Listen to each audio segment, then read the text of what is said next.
Interfaces cognitivas. Capítulo 3. Desde adentro hacia afuera. La realidad es producto de la conciencia o de las ideas que la perciben. Tradición idealista. En el colectivo, al menos me pasa cuando hablo con algunas personas, se cree que la realidad está afuera, que nosotros somos colocados, ajenos a ella, y que vamos aprendiendo de afuera hacia adentro, primero del entorno y luego vamos hacia adentro de nuestra conciencia, como para moldear la misma en base al hábitat que nos rodea.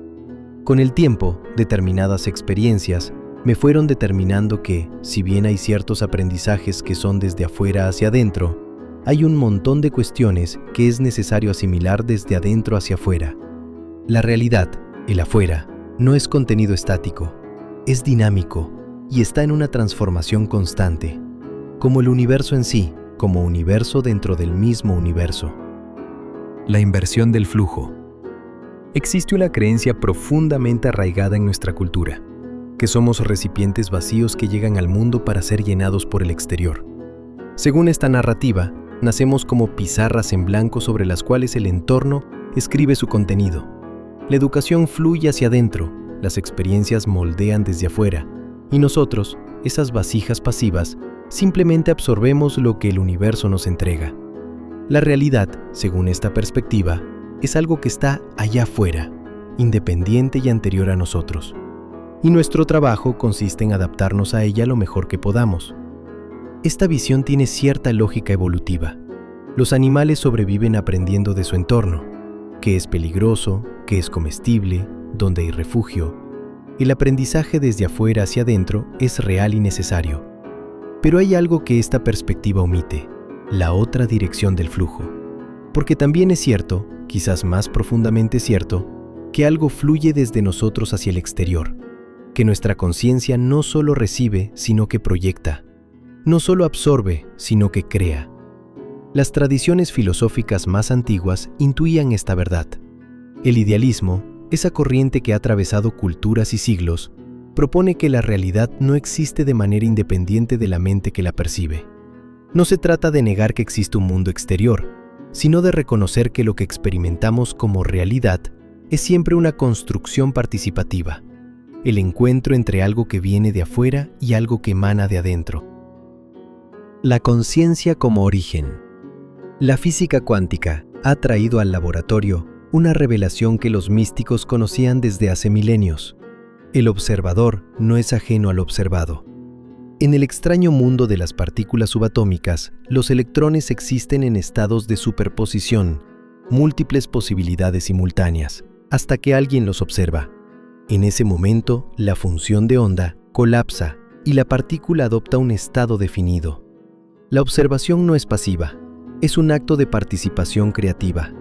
Grandes pensadores de la física han llegado a conclusiones que habrían escandalizado a sus predecesores materialistas. Algunos propusieron que la conciencia del observador tiene un rol causal en el colapso de la función de onda. Otros sugirieron que sin observación, las partículas cuánticas existirían en un estado de superposición indefinida. La implicación es vertiginosa. Nuestra conciencia no solo percibe la realidad, sino que participa en su creación. Esto no significa que inventemos la realidad caprichosamente, pero sí sugiere que la relación entre observador y observado es más íntima de lo que el sentido común asume. Como señalan las interpretaciones más audaces de la mecánica cuántica, las observaciones no solo perturban lo medido, sino que lo producen. Nosotros mismos provocamos que el electrón asuma cierta posición definida. El acto de mirar no es neutral, es constitutivo. El universo holográfico. El físico David Bohm desarrolló una visión revolucionaria que él llamó el orden implicado. Según esta perspectiva, el universo visible, el orden explicado, es solo una manifestación superficial de una realidad más profunda e indivisible. La percepción humana de un mundo fragmentado, donde sujeto y objeto parecen separados, no sería más que un reflejo de un pensamiento fragmentado, no de la realidad misma. La metáfora del holograma es iluminadora. En una película holográfica, cada fragmento contiene información sobre la totalidad de la imagen. Si cortas un holograma en dos, cada mitad sigue conteniendo la imagen completa, aunque con menor resolución. Lo que parece separado contiene en sí mismo la información del todo. Ver el mundo en un grano de arena y el cielo en una flor salvaje, sostener el infinito en la palma de la mano y la eternidad en una hora. Estas palabras poéticas capturan una intuición que la ciencia contemporánea está redescubriendo. Bohm fue más allá al sugerir que la conciencia no es una entidad separada de la materia, sino un aspecto del mismo flujo universal. Mente y materia no serían sustancias distintas, sino expresiones de un movimiento único y continuo. La física cuántica, con fenómenos como el entrelazamiento, donde partículas separadas por grandes distancias se correlacionan instantáneamente, apoya esta perspectiva de interconexión fundamental. La Tierra como archivo viviente. Si la conciencia participa en la creación de la realidad, entonces cada pensamiento, cada emoción, cada acción deja una huella. Las tradiciones espirituales hablan de una memoria universal, un registro de todo lo que ha ocurrido, está ocurriendo y podría ocurrir. Esta idea aparece en el concepto sánscrito de Akasha, el quinto elemento que contiene los otros cuatro, el éter que transporta la información del universo. Los sabios de diversas tradiciones describían esta memoria como una biblioteca infinita donde cada alma tiene su archivo. No se trataba solo de metáfora, era la intuición de que la información no se pierde, de que el universo registra todo lo que acontece. Las experiencias colectivas de la humanidad flotan en una rejilla de información que algunos llaman memoria planetaria, otros llaman inconsciente colectivo, y las tradiciones antiguas llamaban los archivos del éter. Esta comprensión tiene implicaciones profundas. Si la Tierra guarda registros de nuestra conciencia colectiva, entonces estamos constantemente interactuando con un campo de información que nos precede y nos trasciende. No llegamos vacíos al mundo, llegamos a un planeta que contiene la memoria de todo lo que ha sido pensado, sentido y creado por quienes nos precedieron. El aprendizaje no es solo absorción de datos externos, es también reconexión con información que ya existe en algún nivel de la realidad. Gaia, el organismo planetario. El científico James Lovelock propuso algo que al principio pareció escandaloso, que la Tierra funciona como un organismo vivo capaz de autorregularse.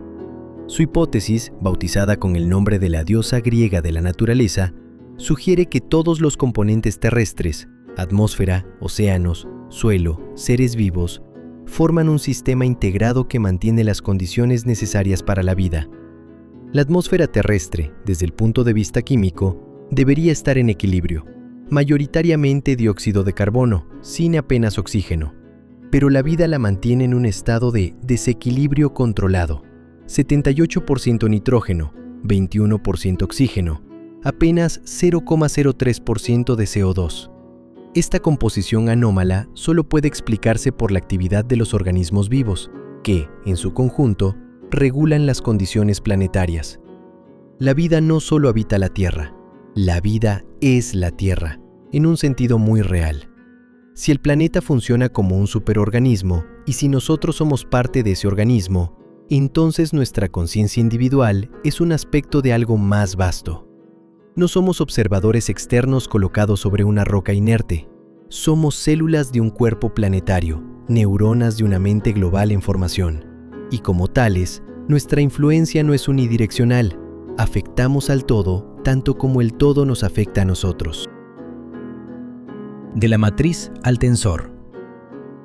La cultura popular nos ha dado la metáfora de la Matrix, una simulación que encierra a la humanidad en una ilusión compartida. Aunque esta imagen proviene del cine, captura algo verdadero. Vivimos dentro de una interfaz perceptiva que filtra, organiza y estructura nuestra experiencia. No percibimos la realidad en bruto, la percibimos a través de capas de procesamiento biológico, psicológico y cultural. Pero la metáfora de la matriz tiene limitaciones. Una matriz es algo estático, una prisión de la cual hay que escapar. La realidad es más compleja. Por eso prefiero otro concepto matemático, el tensor. Un tensor es un objeto algebraico que describe relaciones entre conjuntos de elementos en un espacio multidimensional. A diferencia de una matriz simple, Un tensor captura la naturaleza dinámica, multidireccional y transformacional de las relaciones. Los tensores tienen una propiedad fascinante. Son invariantes ante cambios de coordenadas. Esto significa que el objeto que describen permanece el mismo, aunque cambie el sistema de referencia desde el cual lo observamos. Esta característica los hace ideales para describir leyes físicas fundamentales, como las que gobiernan la curvatura del espacio-tiempo en la relatividad. Y también los hace una metáfora más precisa para nuestra experiencia perceptual. La capa perceptual como campo tensorial. Nuestra percepción no es una matriz rígida que nos atrapa, sino un campo tensorial que media entre nuestra conciencia y el universo. Este campo es dinámico, se transforma constantemente según nuestros estados internos, nuestras creencias, nuestras intenciones. No estamos atrapados en una ilusión estática, estamos participando en un proceso de creación continua. El tensor perceptual transporta nuestro núcleo, lo que algunos llaman alma, otros espíritu, otros energía o vibración, a través de diferentes configuraciones de realidad. Cada creencia que adoptamos, cada patrón emocional que cultivamos, cada perspectiva que elegimos, modifica la geometría de este campo tensorial. Y como el tensor determina qué aspectos de la realidad se manifiestan en nuestra experiencia, modificar el tensor es modificar el mundo que experimentamos. La diferencia crucial entre matriz y tensor es esta. De una matriz se escapa, con un tensor se trabaja. No se trata de despertar de una ilusión para ver la realidad verdadera. Se trata de comprender que la relación entre conciencia y realidad es multidimensional, dinámica y transformable, y que esa transformación ocurre desde adentro hacia afuera, no al revés. La realidad como proceso. Uno de los errores más persistentes de nuestra cultura es tratar la realidad como si fuera contenido estático. Hablamos de hechos, como si fueran objetos sólidos e inmutables. Pero la realidad, el afuera, el universo, no es un contenedor fijo que nos rodea. Es un proceso dinámico en transformación constante, como el universo mismo, que se expande, evoluciona, se reconfigura en cada instante. Esta comprensión cambia fundamentalmente la pregunta sobre el aprendizaje. Si la realidad fuera estática, entonces el modelo de absorción pasiva tendría sentido. Aprenderíamos copiando estructuras fijas del exterior hacia el interior. Pero si la realidad es un proceso vivo, entonces el aprendizaje verdadero no puede ser mera copia. Tiene que ser participación, co-creación, diálogo entre lo que somos y lo que el universo nos presenta. Las tradiciones herméticas expresaban esto con la fórmula como es arriba, es abajo. Hay correspondencias entre todos los niveles de la realidad. Lo que ocurre en el plano interno tiene reflejos en el plano externo. El microcosmos, el ser humano, contiene en sí mismo la estructura del macrocosmos, el universo. Esta no es una afirmación mística vacía, es una descripción operativa de cómo funciona la creación. El universo dentro del universo. Cada uno de nosotros es un universo dentro del universo. No somos fragmentos aislados flotando en un vacío hostil. Somos concentraciones locales de la misma conciencia que anima el todo. Y así como el todo influye en las partes influyen en el todo. Esta influencia bidireccional es la clave para entender por qué el flujo desde adentro hacia afuera es tan importante como el flujo inverso. Si aceptamos el modelo de universo holográfico, entonces cada fragmento contiene información sobre la totalidad. Nuestro interior no es un espacio vacío que debe llenarse desde fuera. Es un punto de acceso al infinito, una ventana hacia todo lo que existe. El conocimiento profundo no viene de acumular datos externos, viene de conectar con la fuente que ya somos. Esto explica fenómenos que el modelo materialista no puede explicar: la creatividad genuina, la intuición que anticipa lo que aún no conocemos, los momentos de comprensión súbita donde todo encaja. Estas experiencias no son importación de información externa, son despliegues de lo que ya estaba implicado en nuestro interior. Recordar más que aprender, desvelar más que adquirir. El poder creador interior. Las tradiciones de desarrollo personal han insistido durante siglos en una verdad que la cultura dominante tiende a ignorar. Los pensamientos tienen poder creador. no en un sentido mágico o supersticioso, sino en un sentido muy práctico. La mente subconsciente no distingue entre experiencias reales e imaginadas. Procesa la visualización vívida de un escenario como si ese escenario estuviera ocurriendo. Y dado que el subconsciente gestiona la mayor parte de nuestras respuestas automáticas, esta característica tiene consecuencias enormes. Las creencias no son opiniones pasivas, son instrucciones activas para el procesamiento de la realidad. Una persona que cree profundamente que el mundo es hostil, filtrará su experiencia de manera que confirme esa creencia. Notará las amenazas, minimizará las oportunidades, interpretará los eventos neutros como confirmaciones de hostilidad. No es que esté equivocada sobre una realidad objetiva externa, es que está co-creando su experiencia desde el interior hacia el exterior. Los maestros de la manifestación interior han enseñado técnicas para trabajar con esta dinámica: visualización, afirmación, meditación. Estas prácticas no son intentos de engañar a la mente, sino formas de comunicación con las capas más profundas de nuestra conciencia. El subconsciente responde al lenguaje de imágenes, emociones y repetición. Aprender a hablar ese lenguaje es aprender a dirigir el flujo creador que emana desde nuestro interior. La transformación desde el centro. El cambio genuino siempre ocurre desde adentro hacia afuera. Podemos modificar circunstancias externas, pero si los patrones internos permanecen iguales, las mismas configuraciones tenderán a recrearse. Las personas que ganan la lotería y terminan en la misma situación económica de antes ilustran este principio. El exterior cambió, pero el interior, con sus creencias sobre el dinero, la abundancia, el merecimiento, recreó la condición original. La alquimia interior que describían las tradiciones espirituales es precisamente esto: transformar el plomo de nuestras limitaciones internas en el oro de la conciencia expandida. No cambiamos la realidad externa directamente, refinamos el instrumento que la procesa, que la interpreta, que la co-crea. Y como el instrumento y la experiencia son inseparables, refinar la percepción es refinar la vida misma.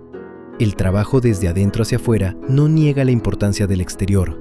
No se trata de encerrarse en una burbuja mental ignorando el mundo. Se trata de reconocer que nuestra relación con el mundo está mediada por estructuras internas y que modificar esas estructuras modifica la relación.